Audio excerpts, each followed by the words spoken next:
जय हिंद दोस्तों, उम्मीद करता हूं कि आप सब लोग बेहतर होंगे। स्वागत है आप सभी का एक बार फिर से एससीएस अकेडमी के यूट्यूब चैनल पर। दोस्तों, आज की इस क्लास में हम डिस्कस करने वाले हैं भारतीय इतिहास के एक और इम्पोर्टेंट टॉपिक को। इतिहास की अगर लेक्चर श्रृंखला की बात करें तो हम इसमें वर्तमान में जिस टॉपिक पे डिस्कस कर रहे हैं वो डिस्कस है मध्यकालीन भारतीय इतिहास का सूफी आंदोलन का टॉपिक। लेक्चर नंबर 22 है ये हमारा। इसके पहले वाले लेक्चर में, लेक्चर 21 में, हम लोगों ने भक्ति आंदोलन के संबंध में इंपॉर्टेंट प्रश्नों को देखा था और उसी श्रेणी में हम लोग मध्यकालीन भारतीय समय में जो सुधारवादी आंदोलन हुए उसमें आज हम सूफी आंदोलन के बारे में बात करेंगे और इससे संबंधित कई इंपॉर्टेंट क्वेश्चंस को देखेंगे जिनकी आने वाली परीक्षा में आने की संभावना है। क्लियर दोस्तों, आपको सिर्फ इतना करना है कि लेक्चर को शुरू से अंत तक पूरा देखना है, जो फैक्ट्स बताए जाए उन फैक्ट्स को नोट करना है और बेहतर तरीके से लेक्चर को सुनना है ताकि ज्यादा से ज्यादा चीजें आपको समझ में आ पाए। क्लियर, चलिए शुरू करते हैं इस लेक्चर को, जिसमें आज का आपका पहला प्रश्न है सूफी शब्द की उत्पत्ति के संबंध में सर्वाधिक मान्यता प्राप्त मत क्या है। दोस्तों, जब हम सूफी शब्द की बात करते हैं कई सारे सॉन्ग्स में और कई सारे शायरी जब आप देखते हैं उनमें आपको ये शब्द बार बार देखने को मिलता है, लेकिन जब हम इसके अर्थ की बात करते हैं तो इसके अर्थ को लेकर अलग अलग इतिहासकारों की, मानने वालों की अलग अलग व्याख्या रही है। इन सभी व्याख्याओं में जो सबसे ज्यादा मान्य रहा है वो ये रहा है कि सूफी शब्द जो है वो सूफ शब्द से निकला है, जिसका अर्थ है ऊन, और ये ऐसे लोगों के लिए यूज किया जाने वाला शब्द हो गया जो अपने दिनचर्या में, रहन सहन में ऊन से बने कपड़ों को ओढ़ते थे या पहनते थे। तो इससे संबंधित वस्त्रों को धारण करने वाले लोगों को सूफी कहा जाने लगा था, ये ध्यान रखना है। सूफी जो है इस्लाम की एक विचारधारा है और इस्लाम में इसे एक रहस्यमयी विचारों का प्रतिनिधित्व करने वाली, याद रखिएगा, ये रहस्यमयी विचारों का प्रतिनिधित्व करने वाली व्यवस्था है, विचारधारा है जो कि आपको इस्लाम में देखने को मिलती है। और सूफी शब्द के बारे में जैसे मैंने क्या कहा कि ऊनी वस्त्र पहनने वाले साधकों के लिए आपने सूफी शब्द का प्रयोग किया है। कुछ विद्वानों ने कहा कि सूफी शब्द जो होता है इसका अर्थ होता है पवित्र, अर्थात ऐसे लोग जो पवित्र आचरण को धारण करते हैं उसे सूफी कहा गया है। तो ऐसी अलग अलग व्याख्या रही हैं, लेकिन सबसे मान्य जो व्याख्या रही हो ये कि सूफ ऊन शब्द से उत्पन्न हुआ है, क्योंकि सूफी ऊनी कंबल या लबादा ओढ़ते थे।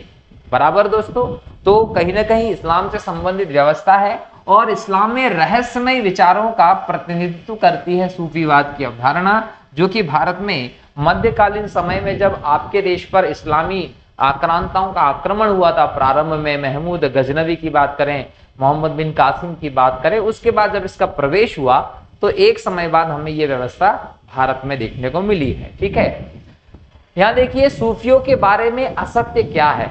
सूफियों को लेकर हमें असत्य ऑप्शन को छांटना है। इन्होंने उलेमा को चुनौती देते हुए उनके महत्व को नकारा था। कई बार हमने देखा है कि सूफी जो थे उनका उलेमा मतलब मुस्लिम धर्मगुरुओं के साथ एक चुनौतीपूर्ण व्यवहार रहा है। तो ये सही रहा है कि कहीं ना कहीं उलेमा को चुनौती देते हुए उनके महत्व को नकारते थे सूफी लोग। याद रखिए कि सूफियों की जो विचारधारा थी वो कट्टरपंथी होती थी, कट्टरपंथी विचारधारा होती थी।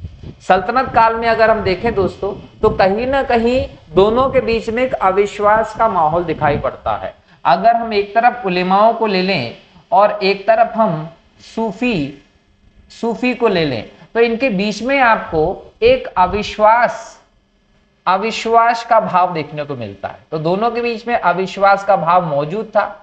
हालांकि कादरी और सोहरावर्दी, सूफीवाद की हम जब बात करते हैं तो सोहरावर्दी और कादरी सिलसिला भी रहा है। तो कादरी सिलसिला जो सूफीज्म का रहा है और सोहरावर्दी सिलसिला रहा है, इसके जो लोग थे इन सूफी संप्रदायों का उलेमाओं का पक्ष लेते दिखाई पड़ते हैं। मतलब कादरी और सोहरावर्दी जो रहे वो उलेमाओं का पक्ष लेते दिखाई पड़ते हैं, लेकिन बाकी सब लोगों का उलेमाओं के साथ एक अविश्वास का भाव दिखाई पड़ता और ये चुनौती देते हुए दिखाई पड़ते हैं। अगर हम यहाँ देखें दोस्तों तो चिश्ती जो थे, यहाँ पर ध्यान रखना है कि चिश्ती जो थे वो कहीं ना कहीं उलेमा वर्ग जो थे वो चिश्ती और इनकी प्रथाओं का विरोध हमेशा करते थे। इसके अलावा यहाँ पर जो चिश्ती सिलसिला हमारे देश में चलता था, यहाँ पर याद रखिएगा कि चिश्ती सिलसिला में जो एक समाज प्रथा जो चलती थी उसकी आलोचना जो है वो बहुत ज्यादा हुआ है। तो हम यहाँ क्लियर देखते हैं कि सुहरावर्दी और कादरी ऐसे सिलसिले रहे जो कि थोड़ा सा सामंजस्य बनाते दिखते हैं उलेमाओं से, वरना सीधा सीधा है कि उलेमाओं को सूफियों ने चुनौती दी है और कहीं ना कहीं उनके महत्व को नकारा था। इनका विश्वास था कि ईश्वर की प्राप्ति प्रेम और संगीत से की जा सकती है। देखिए ये भी सही है, ये तो सही था, ये भी सही है, क्योंकि ये ईश्वर की प्राप्ति में प्रेम और संगीत की बात करते थे। कई सूफी जो सिलसिले रहे हैं वो संगीत को इंपॉर्टेंस देते रहे, प्रेम को इंपॉर्टेंस देते रहे। सूफी लोग गुरु को अधिक महत्व देते थे, ये भी सही है। सूफी लोग जो थे वो गुरु को महत्व देते थे। अच्छा, यहाँ पर असत्य की बात करें दोस्तों तो इनकी विचारधारा कट्टरपंथी होती थी, ये असत्य होगा। हालांकि हमें कट्टरपंथ इनके इसमें दिखाई पड़ता, लेकिन इन सब की तुलना में हम देखें अगर असत्य छांटना हो तो हमें यहाँ इनकी विचारधारा कट्टरपंथी होती थी, इसको असत्य बताना होगा। ये आप लोगों को ध्यान रखना है। सूफीवाद और उलेमाओं के बीच में बिल्कुल नहीं बनती थी, कहीं ना कहीं कॉन्फ्लिक्ट दिखाई पड़ते थे। अगला प्रश्न, निम्न में से किसे हिंदी खड़ी बोली का जनक कहा जाता है? सीधा उत्तर है अमीर खुसरो। अमीर खुसरो जो रहे, जिनको तूतिया हिंद कहा गया, इन्हें हम भारत में हिंदी के विकास में एक इंपॉर्टेंट भूमिका निभाने वाला कहते हैं और हिंदी की खड़ी बोली का इन्हें जनक भी कहा गया। अगर हम अमीर खुसरो के थोड़े से इतिहास को देखें तो इनका जो जन्म हुआ है दोस्तों, जन्म हुआ है 1253 में एटा यूपी में। अगर इनकी मृत्यु की बात की जाए तो ध्यान रखिए इनकी मृत्यु हुई थी 1325 में। इन्होंने गुलाम वंश के शासक हों प्लस खिलजी वंश के शासक हों और प्लस तुगलक वंश के शासक हों, ऐसे 7 महत्वपूर्ण शासकों के दरबार में, याद रखिएगा 7 महत्वपूर्ण शासकों के शासन को देखा है। तो एक लंबे समय तक हमें कहीं ना कहीं अमीर खुसरो दिखाई पड़ते हैं। और बात जबकि है जब मंगोल आक्रमण हो रहे थे, तो मंगोल के आक्रमण जब हमें दिखाई पड़ रहे थे विश्व के अलग अलग जगह पर, तो ऐसे उत्तर पश्चिम भारत के बाहर के इलाके में जाएं तो वहां भी मंगोल आक्रमण देखने को मिले थे। तो इनके जो पूर्वज रहे वो वहां पीड़ित होकर बलबन के समय, याद रखिएगा बलबन के समय भारत में शरणार्थी के तौर पर आ गए थे और यहीं पर आकर बस गए थे। तो याद रखिए तब से ये थे। अगर हम अमीर खुसरो की मां की बात करें दोस्तों तो राजपूत या हिंदू थी इनकी मां, ये भी आप लोगों को ध्यान रखना है, ठीक है। और अमीर खुसरो जो थे वो निजामुद्दीन औलिया जो सूफी संत से इनके शिष्य थे, याद रखिएगा शिष्य थे। तो निजामुद्दीन औलिया किसके गुरु थे? अमीर खुसरो के गुरु थे, ये भी ध्यान रखना है। अमीर खुसरो को एक और इंपॉर्टेंट बात का श्रेय जाता है, जो मृदंग होती है, इन्होंने मृदंगों को काटा और मृदंगों को काटकर तबले का आविष्कार किया। तो तबले का आविष्कार किसने किया था? अगर ये प्रश्न आ जाता है तो याद रखिएगा अमीर खुसरो ने किया था। और अमीर खुसरो ने सितार जो है उसको भी एक नया रूप प्रदान किया था, ये भी आप लोगों को ध्यान रखना है। अगर हम यहाँ देखें तो अमीर खुसरो जी हिंदी भाषा जो है इसका विकास हुआ।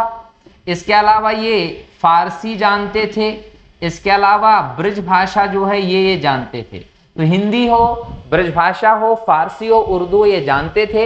लगभग 1253 से 1325 के बीच में 3 अलग अलग साम्राज्य के 7 इंपॉर्टेंट शासकों के शासन को देखता था अमीर खुसरो। और इन्होंने सबसे पहले बलबन का शासन देखा था। बलबन के बाद हम देखें तो इसने खिलजी शासन भी देखा था। और खिलजी की बाद हम बात करें तो गयासुद्दीन तुगलक जब तक शासक रहा तब तक हम देख सकते हैं कि अमीर खुसरो मौजूद थे। तो बलबन के बाद से लेकर गयासुद्दीन तुगलक तक के शासकों के इंपॉर्टेंट शासन को देखता है कौन? अमीर खुसरो। ये आप लोगों को ध्यान रखना है, ठीक है। इनमें इंपॉर्टेंट शासक के तौर पर आप जलालुद्दीन खिलजी को देखते हो, गयासुद्दीन तुगलक को देखते हो, बलबन को देखते हो, मुबारक शाह खिलजी को देखते हो, अलाउद्दीन खिलजी को देखते हो, है ना। ये इंपॉर्टेंट शासक हुए हैं अमीर खुसरो जिनके समय मौजूद थे। तो यहाँ प्रश्न था कि निम्न में से किसे खड़ी बोली हिंदी का जनक माना जाता है? तो अमीर खुसरो को माना जाता है।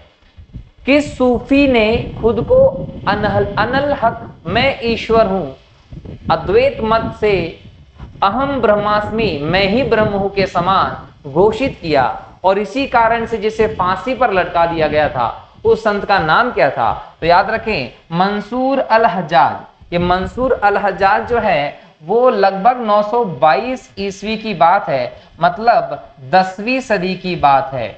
10वीं सदी के समय सूफीवाद के एक इंपॉर्टेंट व्यक्ति रहे, और इन्होंने अब्बासी खलीफा थे, याद रखिएगा, अब्बासी खलीफा जिसका नाम था अल मुकद्दर, अल मुकद्दर, ठीक है।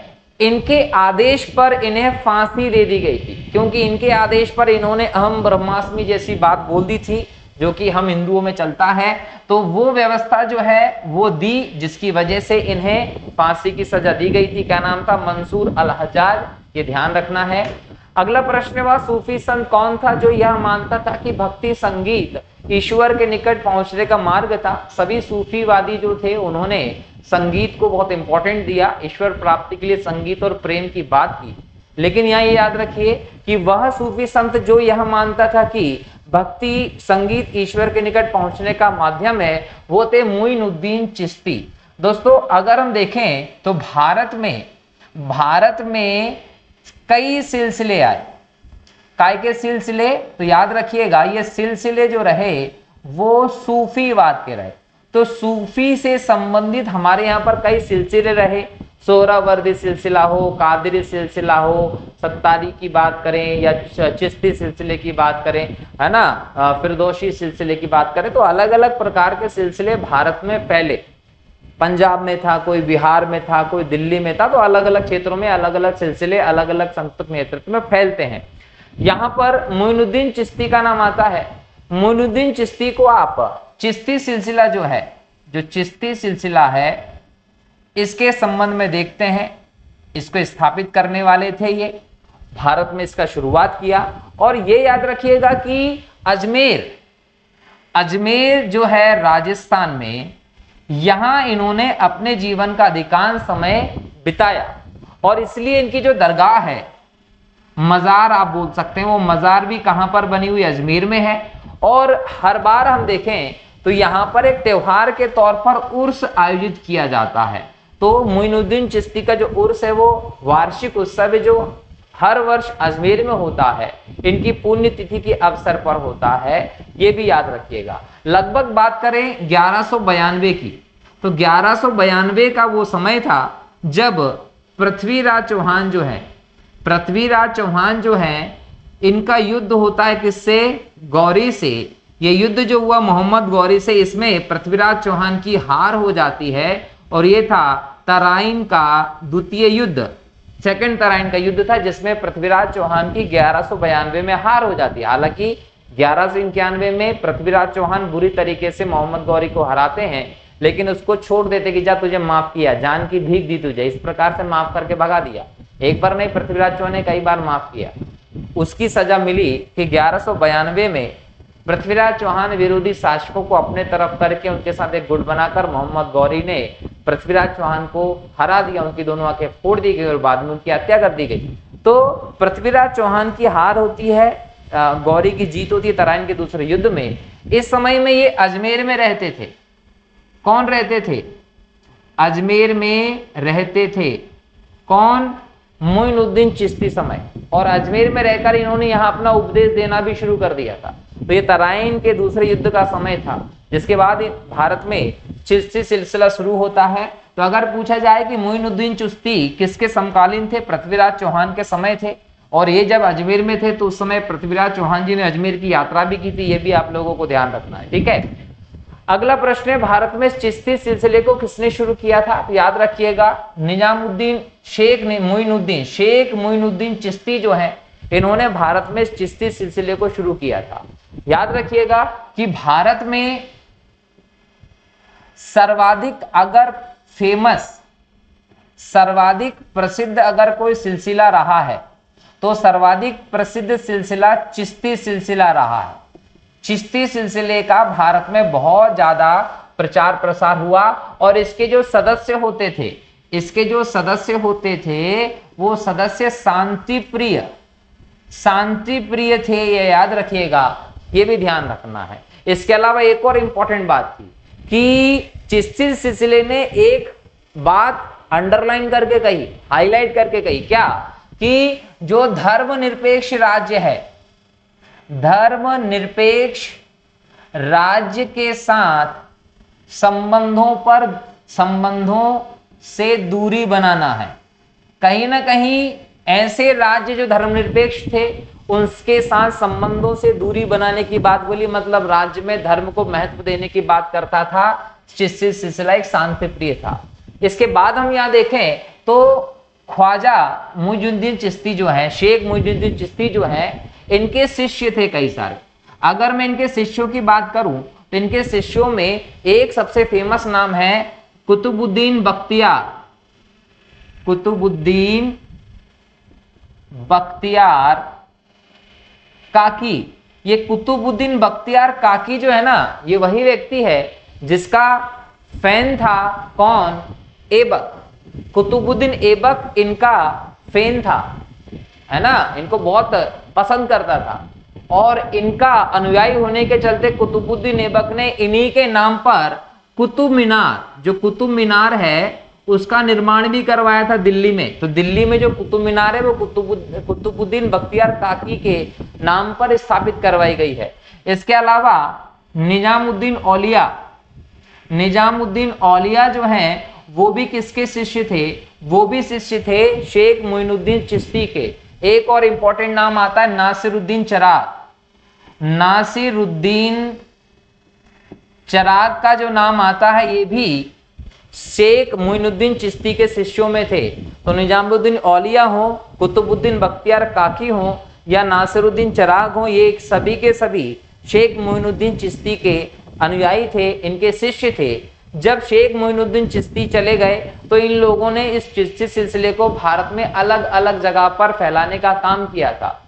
एक बात और, चिश्ती सिलसिला एक और इंपॉर्टेंट बात बोलता था कि ईश्वर जो है, याद रखिएगा कि जो भौतिक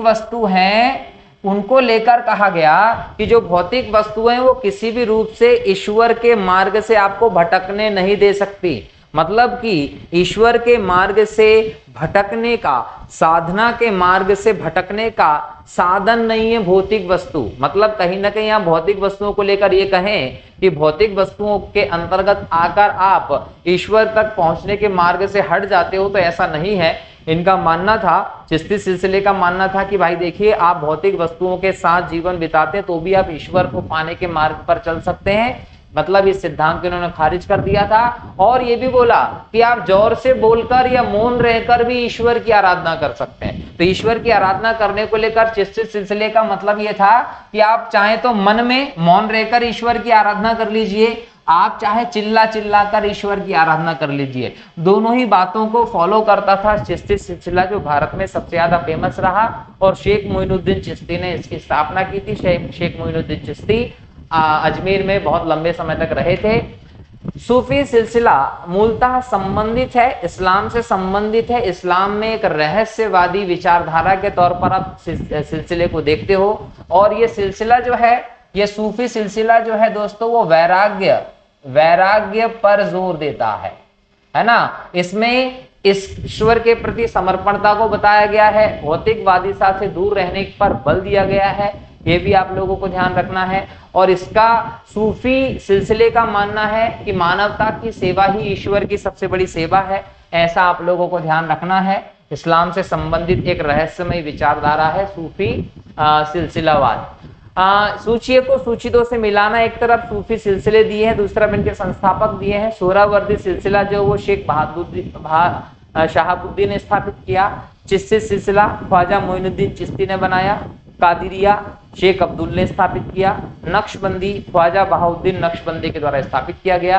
तो अलग अलग सिलसिले को अलग अलग लोगों ने प्रारंभ किया, इनके बारे में याद रख लीजिएगा। सूची भारत में किस सूफी सिलसिले को सर्वाधिक लोकप्रियता मिली? चिश्ती सिलसिला, जो कि मोइनुद्दीन चिश्ती के द्वारा स्थापित किया गया था, इसको भारत में सबसे ज्यादा लोकप्रिय मिली, क्योंकि निजामुद्दीन औलिया जैसे महान संत इसमें हुए थे।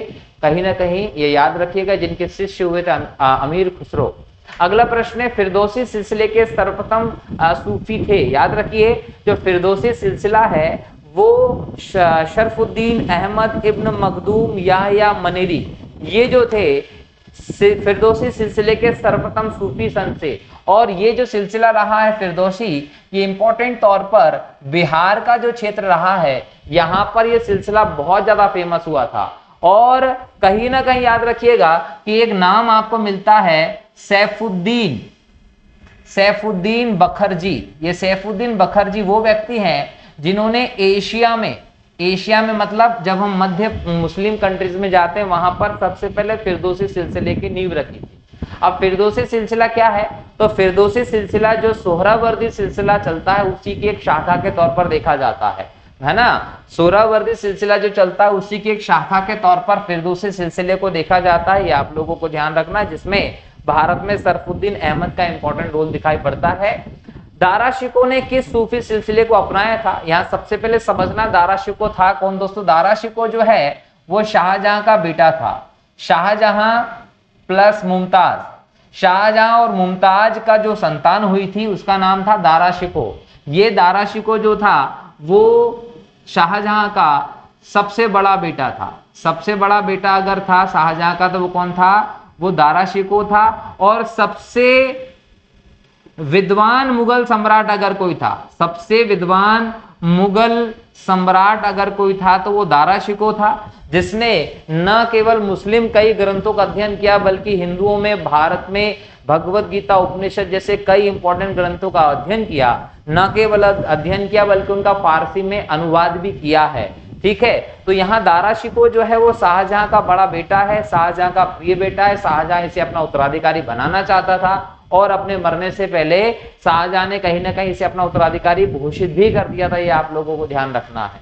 ठीक है, तो दारा शिकोह जो है दोस्तों वो कादरी सिलसिले को फॉलो करता था, एक आध्यात्मिक व्यवस्था का व्यक्ति था। इसका अधिकांश समय जो था वो साधु संतों के बीच में गुजरता था, किताबें लिखने में गुजरता था। तो इस प्रकार की प्रवृत्ति का व्यक्ति था दारा शिकोह। इसके बारे में और अलग आगे और इंपॉर्टेंट क्वेश्चंस में डिस्कस करेंगे, लेकिन यहाँ सिर्फ इतना ही कि दारा शिकोह ने किस सूफी सिलसिले को अपनाया था, तो कादरी सिलसिले को अपनाया था। शाहजहां और मुमताज का बेटा था, सबसे बड़ा बेटा था, सबसे विद्वान मुगल सम्राट के तौर पर है। हाँ, याद रखिए इसने जब उपनिषद जो है का फारसी में अनुवाद करवाया तो इसका नाम क्या रखा था, ये एग्जाम में पूछा जाता है। इसका नाम इसने रखा था सिर-ए-अकबर।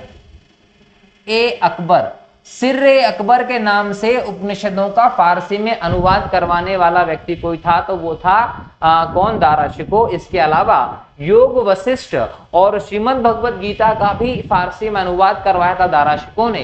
दारा शिकोह ने लगभग 52 उपनिषदों का अनुवाद करके सिर-ए-अकबर में इसको जगह दी थी। कितने, लगभग 52 उपनिषदों को अनुवाद करके सिर-ए-अकबर में उसको जगह दी थी। इस प्रकार से आप देख सकते हैं कि हिंदू धार्मिक ग्रंथों में खासी रुचि थी किसकी, दारा शिकोह की। अगला प्रश्न है, सूची 1 को सूची 2 से मिलाना है। सूची 1 में शब्द दिए हैं, सूची 2 में उससे संबंधित अर्थ दिए हैं, तो सही शब्द को सही अर्थ से मेल करना होगा। और सही शब्द को सही अर्थ से जब मेल करेंगे तो ध्यान रखें, पीर, शेख, मुर्शिद, मुस्लिमों में ये शब्द बहुत चलता है, आपने बार बार सुना है पीर, शेख या मुर्शिद। इसका मतलब क्या होता है, इसका मतलब होता है गुरु, गुरु या मार्गदर्शक को आप पीर बोलते हैं। मुरीद का मतलब होता है शिष्य, मुरीद का मतलब शिष्य होता है। खलीफा का मतलब क्या होगा, खलीफा का मतलब होता है सोफी मत का अनुपालक, आप पैगंबर का उत्तराधिकारी जनरल इसको बोलते हैं।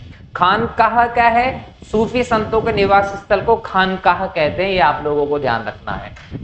निम्नलिखित में कौन चिश्ती सिलसिले का नहीं था, तो याद रखिएगा चिश्ती सिलसिले से कौन नहीं था, शेख बहाउद्दीन जकारिया, क्योंकि इन्होंने अपना एक अलग सिलसिला प्रारंभ कर दिया था। बाकी बाबा फरीद जो है, शेख हमीदुद्दीन नागौरी जो है, कुतुबुद्दीन बख्तियार काकी जो है, जिनके नाम पर कुतुबुद्दीन ऐबक ने कुतुब मीनार का नाम रखवाया था, ये तीनों चिश्ती सिलसिले से संबंधित हैं। लेकिन शेख बहाउद्दीन जकारिया ने अपना एक नया सिलसिला स्थापित कर दिया था, ये चिश्ती सिलसिले से संबंधित नहीं थे। चिश्ती सिलसिले के किस सूफी संत को चिराग ए दहलवी या दिल्ली का दीपक कहा गया है, शेख नासिरुद्दीन का नाम याद रखेंगे। शेख नासिरुद्दीन जो हैं वो 14वीं सदी में एक इंपॉर्टेंट सूफी रहस्यवादी कवि रहे हैं। कौन थे ये? तो रहस्यवादी या सूफी कवि के तौर पर फेमस रहे थे शेख नासिरुद्दीन।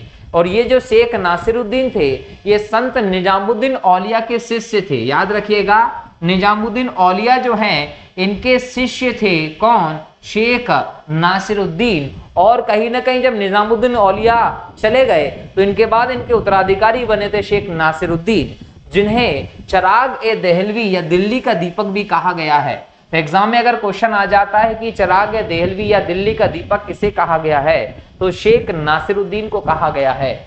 निम्नलिखित में से किस सुल्तान से निजामुद्दीन औलिया ने भेंट करने से मना कर दिया था? याद रखिए, किस सुल्तान से निजामुद्दीन औलिया ने भेंट करने से मना कर दिया था? तो अलाउद्दीन खिलजी का नाम आता है। निजामुद्दीन औलिया ने अलाउद्दीन खिलजी से भेंट करने से मना कर दिया था, ये आप लोगों को ध्यान रखना है। अब अलाउद्दीन खिलजी का नाम सबको पता है। जब हम अलाउद्दीन खिलजी की बात करते हैं तो ये याद रखिएगा कि अलाउद्दीन खिलजी जो है ये खिलजी वंश का शासक था, जिसका नाम आपको देखने को मिलता है अली गुरसफ। और अली गुरसफ जो है इसने 1296 में अपने चाचा बोल लीजिए या इसके ससुर बोल लीजिए, इसकी हत्या करके दिल्ली का शासक बन गया था। और सिकंदर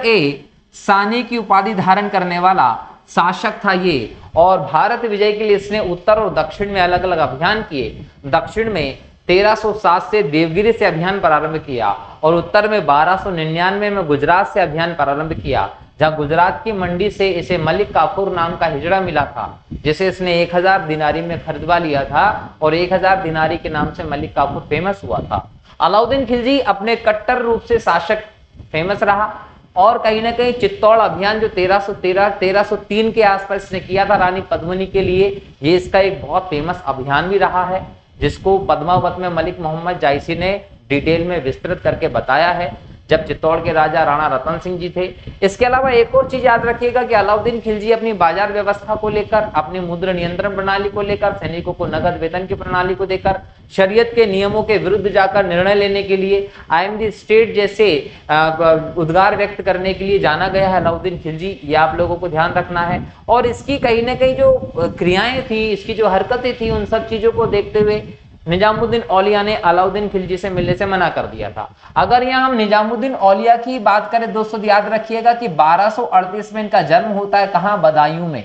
बदायूं जो यूपी का इलाका है, यहाँ पर 1238 में निजामुद्दीन औलिया का जन्म होता है। और 1238 में जन्म के बाद यहाँ याद रखिएगा कि 1325 में निजामुद्दीन औलिया की मृत्यु होती है।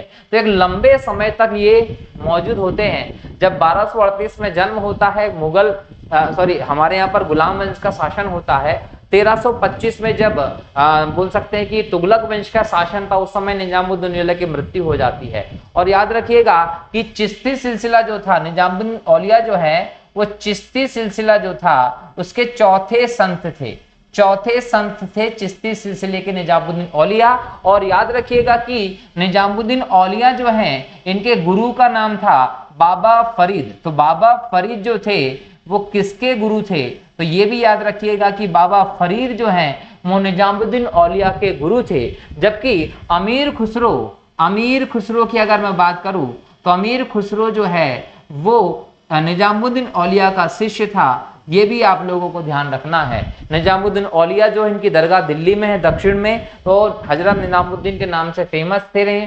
तो ये भी आप लोगों को ध्यान रखना है, ठीक है। तो ये निजामुद्दीन औलिया के बारे में हम लोगों ने बात की, जो चिश्ती सिलसिले के चौथे संत थे, जिनके शिष्य थे अमीर खुसरो, जिनके गुरु थे बाबा फरीद, और इन्होंने अलाउद्दीन खिलजी से मिलने से मना कर दिया था। ये ध्यान रखने योग्य बात होगी। निम्नलिखित सूफी सिलसिलों में कौन संगीत के विरुद्ध था? याद रखिएगा नक्शबंदी सिलसिला जो था ये संगीत के विरुद्ध में था। और कहीं ना कहीं ख्वाजा बहाउद्दीन नक्शबंद के द्वारा स्थापित किया गया था।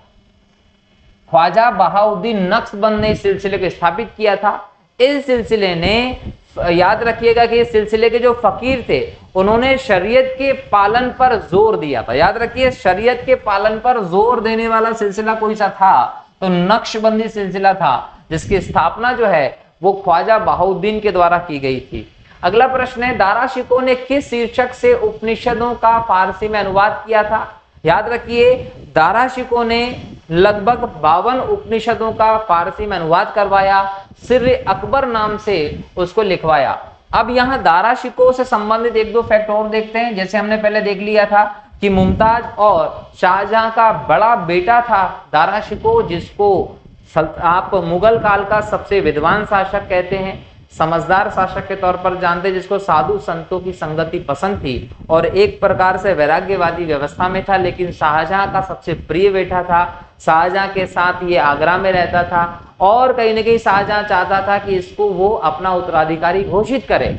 अब यहाँ पर जब शाहजहां की बीमारी की खबर 1658 में निकलती है तो दक्कन में औरंगजेब होता है। दक्कन में औरंगजेब को जैसी इस बात की न्यूज मिलती है, औरंगजेब भाग के फटाफट शाहजहां के पास जाता है, लेकिन वहां देखता है कि शाहजहां जिंदा है, बीमार है। तो शाहजहां को लगभग 1658 में ही औरंगजेब गिरफ्तार करके कैद करके जेल में बंद कर देता है और 8 वर्ष शाहजहां लगातार जेल में रहता है और 1666 में शाहजहां की मृत्यु हो जाती है। अब 1666 में शाहजहां की मृत्यु, इस बीच में औरंगजेब जो है एक बार अपना राज्याभिषेक करा के यहाँ पर शासन कर रहा होता है और इस बीच में ये जो पूरा दौर रहा, इस बीच में चल रहा होता है उत्तराधिकार का संघर्ष।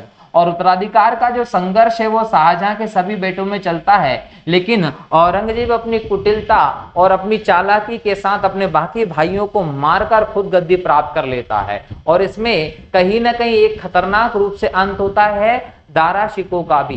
दारा शिकोह के साथ औरंगजेब या इनकी सेना का जो उत्तराधिकार का युद्ध होता है वो पहला होता है जून 1658 में।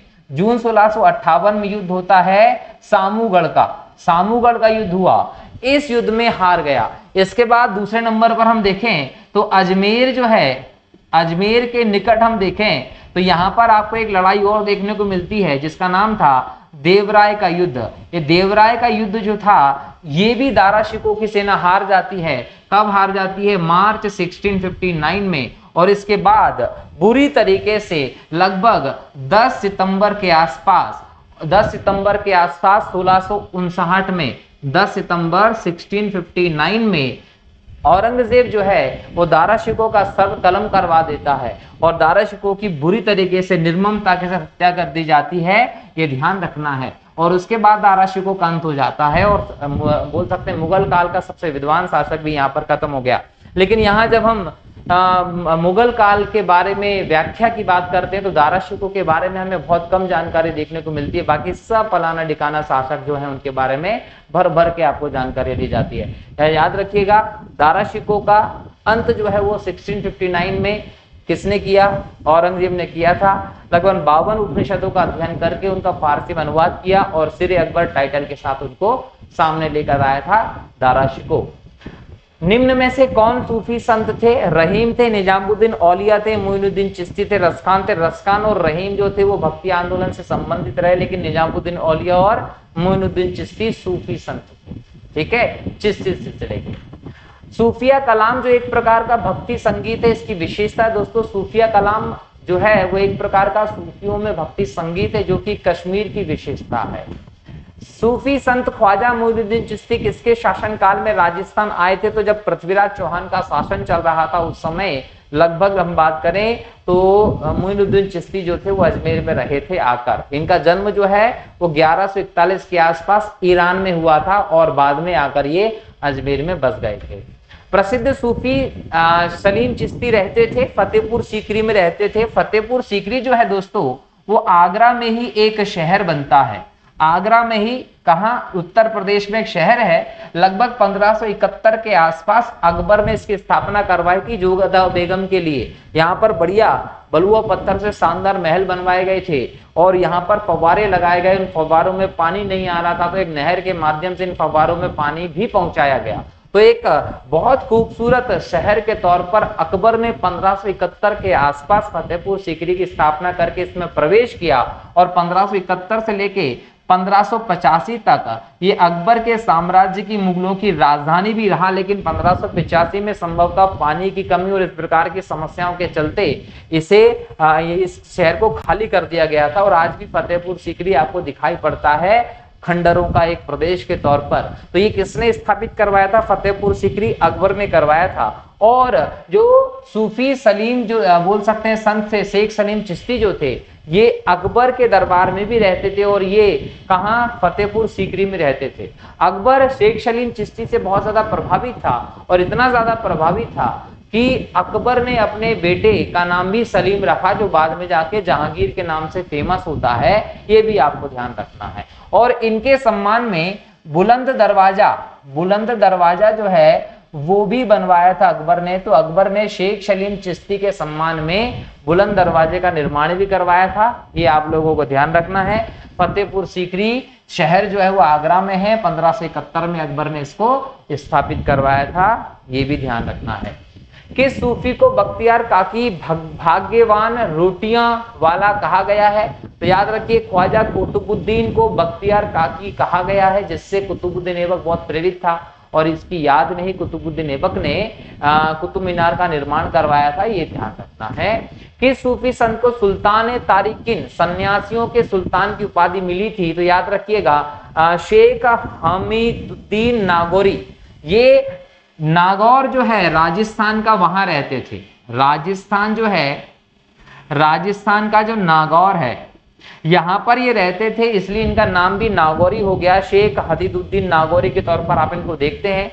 शेख मोइनुद्दीन चिश्ती जो थे, जिन्होंने चिश्ती सिलसिले की स्थापना की थी, उनके शिष्य के तौर पर आप इनको देखते हैं। तो मोइनुद्दीन चिश्ती जो थे, इनके शिष्य के तौर पर आप नागौरी को देखते हैं। और एक प्रसिद्ध सूफी संत है जिन्होंने सूफी मत का प्रचार भी किया है। कहीं ना कहीं इन्होंने आत्मनिर्भर किसान की तरह गुजारा किया है। और यह भी याद रखने योग्य है कि ये शाकाहारी थे। अपने जीवन में इन्होंने मांसाहार को नहीं अपनाया। अधिकांश समय नागौर राजस्थान में व्यतीत किया। क्लियर? तो ये याद रखिएगा कि चिश्ती संप्रदाय के एक प्रमुख संत के तौर पर शेख हदीदुद्दीन नागौरी फेमस थे। काव्याभिव्यक्ति के रूप में उर्दू का प्रयोग करने वाला पहला लेखक कौन था? अमीर खुसरो था। ये आप लोगों को ध्यान रखना है। किसी सूफी को महबूब ए इलाही, अल्लाह के प्रिय कहा जाता था। शेख निजामुद्दीन औलिया को कहा जाता था, जिनका जन्म उत्तर प्रदेश के बदायूं में हुआ था। किस सूफी संत ने कहा हुनुज दिल्ली दूर अस्ती, दिल्ली अभी दूर है हुनुज? ये किसने कहा? तो ये शेख निजामुद्दीन औलिया का कोटेशन है और तुगलक समय में इन्होंने ये कहा था।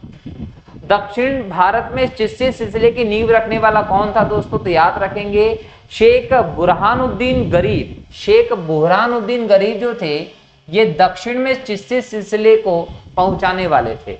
ये चिश्ती सिलसिले के महान संतों में मौजूद थे। और निजामुद्दीन औलिया जो थे, निजामुद्दीन औलिया जो रहा दोस्तों, निजामुद्दीन औलिया जो थे, इनके शिष्य के तौर पर आप शेख बुरहानुद्दीन गरीब को देखते हैं। और ये वो समय था जब मोहम्मद बिन तुगलक जो है वो दिल्ली में सुल्तान था। मोहम्मद बिन तुगलक जब दिल्ली का सुल्तान था तो इसने लगभग 1327 के आसपास हम देखें तो दिल्ली से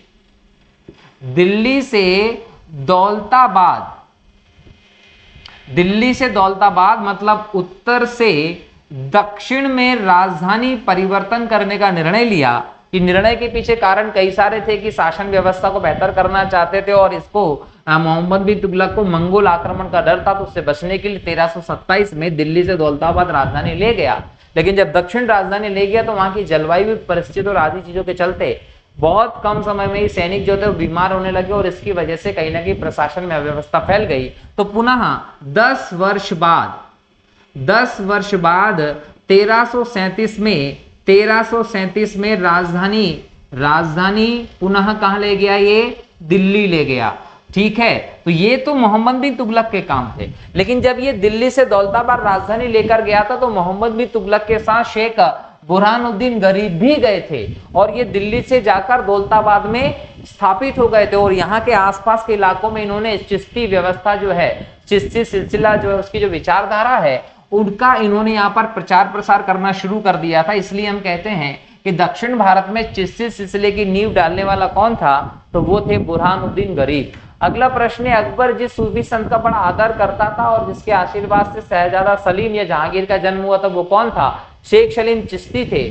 शेख सलीम चिश्ती जो है वो 1478 से लेकर 1572 के बीच में शासन करते हैं। 1478 की मैं बात करूं तो यहां पर आपको सिकंदर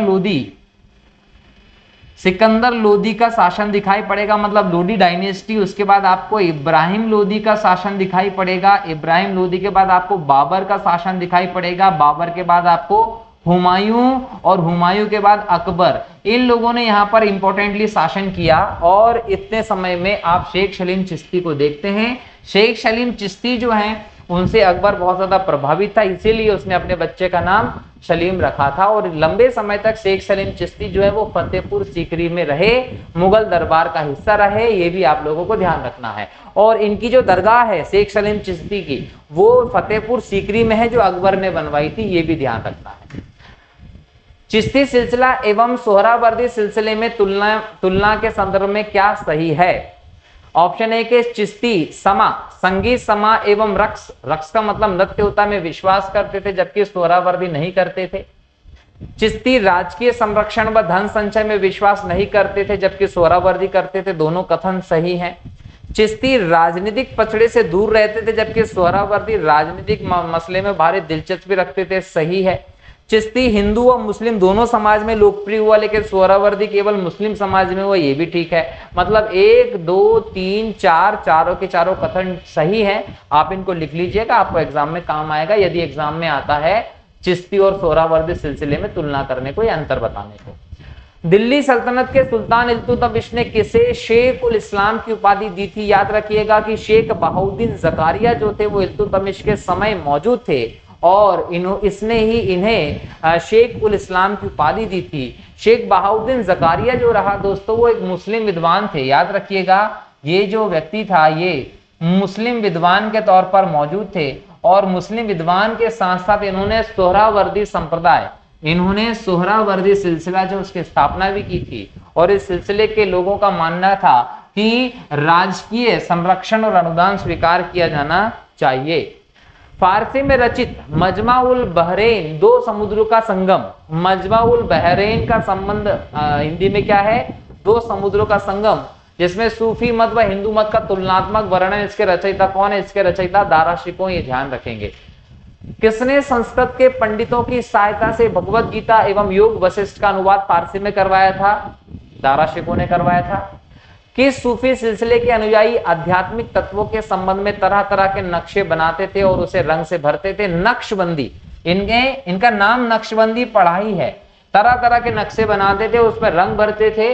याद रखिएगा कि ये जो थे, इन्होंने नक्शबंदी सिलसिले ने जो था उसने शरीयत के नियम, याद रखिए शरीयत के नियमों को कठोरता से पालन करने की बात बोली कि कठोरता से पालन करें आप शरीयत के नियम।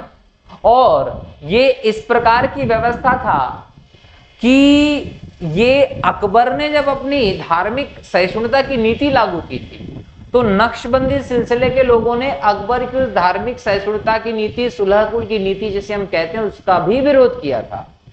एक बात और, औरंगजेब का शासन जो था वो किसी मुस्लिम राज्य के लिए, किसी मुस्लिम देश के लिए एक आदर्श शासन हो सकता था, लेकिन भारत के लिए औरंगजेब एक बकवास शासक रहा था। आदर्श शासक छोड़िए, जिसने इस प्रकार की नीति का पालन किया वो भारत जैसे देश के लिए बिल्कुल बेकार घटिया शासक हुआ, लेकिन किसी ऐसे देश के लिए वो एक आदर्श शासक हो सकता था। तो औरंगजेब ने इन सिलसिले के लोगों का क्या किया, कहीं ना कहीं समर्थन दिया था कि भाई अगर आप अकबर की धार्मिक नीति का विरोध करते तो अकबर की धार्मिक नीति का विरोध करने के चक्कर में औरंगजेब ने इस सिलसिले को बहुत समर्थन भी दिया था। और कहीं ना कहीं नक्शबंदी सिलसिले के जो लोग थे वो संगीत विरोधी भी थे, ये संगीत का समर्थन भी नहीं करते थे। अकबर, याद रखिएगा इसमें शेख अहमद सरहिंदी, ये शेख अहमद सरहिंदी जो थे वो जहांगीर के समकालीन थे और इस सिलसिले के सबसे बेहतर, सबसे प्रसिद्ध संतों में माने गए। और जो नक्शबंदी सिलसिला है दोस्तों, वो एक कट्टरपंथी व्यवस्था पर आधारित सिलसिला था, ये भी आप लोगों को ध्यान रखना। मुगल बादशाह औरंगजेब को किस सूफी सिलसिले में दिलचस्पी थी? तो याद रखें, नक्शबंदी सिलसिले में इसको बहुत ज्यादा दिलचस्पी थी। निम्नलिखित में किसे शेख उल हिंद की पदवी प्रदान की गई थी? शेख सलीम चिश्ती को शेख उल हिंद की पदवी प्रदान की गई थी।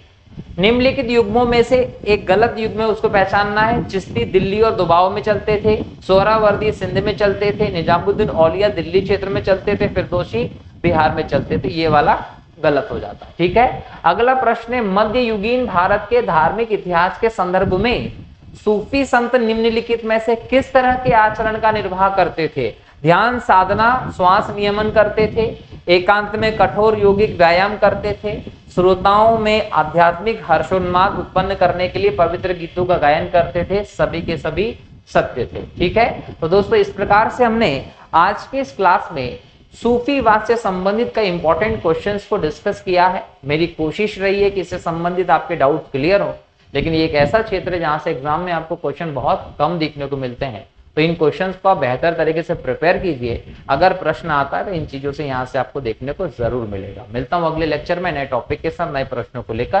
तब तक के लिए बहुत बहुत शुक्रिया। जय हिंद, जय भारत, वंदे मातरम। और हाँ, अपना और अपनों का खास ध्यान रखिए।